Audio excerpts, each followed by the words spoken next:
যে প্রচণ্ড গরম পড়ছে, এই সময়টিতে মানুষের যেমন একটি অস্বস্তির কারণ, আমাদের প্রাণীকুলের জন্য এই প্রচণ্ড গরম আবহাওয়া এটি একটি অস্বস্তির কারণ।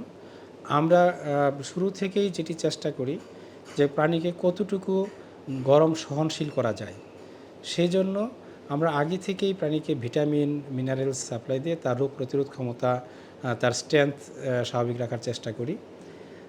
আর এই গরমের সময়টিতে আমরা যেটা করি সবসময়ই প্রাণীগুলোকে কিছু ইলেকট্রোলাইট সাপ্লাই দেওয়া, ভিটামিন সি সাপ্লাই দেওয়া, এই কাজগুলো করে থাকি।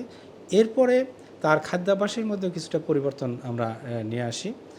সেখানে কোনো প্রাণীকে হয়তো আপনার তরমুজ দেওয়া হচ্ছে, অর্থাৎ কাউকে লাউ দেওয়া হচ্ছে, যাতে পানির পরিমাণটা একটু খাবার থেকেও সে বেশি পায় এবং সহজপাচ্য খাবারগুলো যেন পায়, সেই কাজগুলো করা হয়। আর আরেকটা বিষয় হলো যে কোনো প্রাণীর ক্ষেত্রে দেখা যায় যে তারা ঘাম দিতে পারে না, সেই সমস্ত প্রাণীকে বারবার গোসল করানো।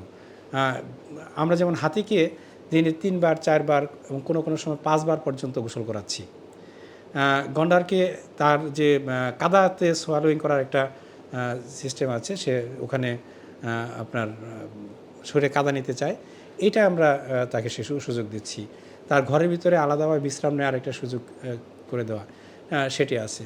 কোনো প্রাণীর ক্ষেত্রে আমরা যে পানি সরবরাহ করে থাকি, এই পানিতে যাতে সে নিজে থেকেই গোসল করতে পারে, বিশেষ করে পাখিগুলোর ক্ষেত্রে এই পানিটাকে আমরা বারবার পরিবর্তন করে দিচ্ছি। হ্যাঁ, পানি গরম হলে আমরা সেটা পরিবর্তন করে দিচ্ছি যাতে ঠান্ডা পানি পায় সে। আবার কোনো প্রাণীর ক্ষেত্রে আমরা যেটা করছি, তার গায়ে পানি স্প্রে করে দিচ্ছি।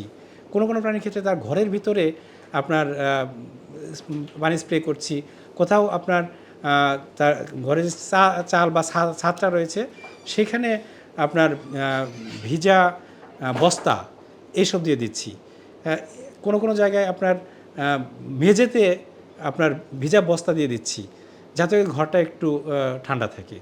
আমরা এইভাবে চেষ্টা করছি আমাদের প্রাণীগুলোকে গরম থেকে রক্ষা করার জন্য।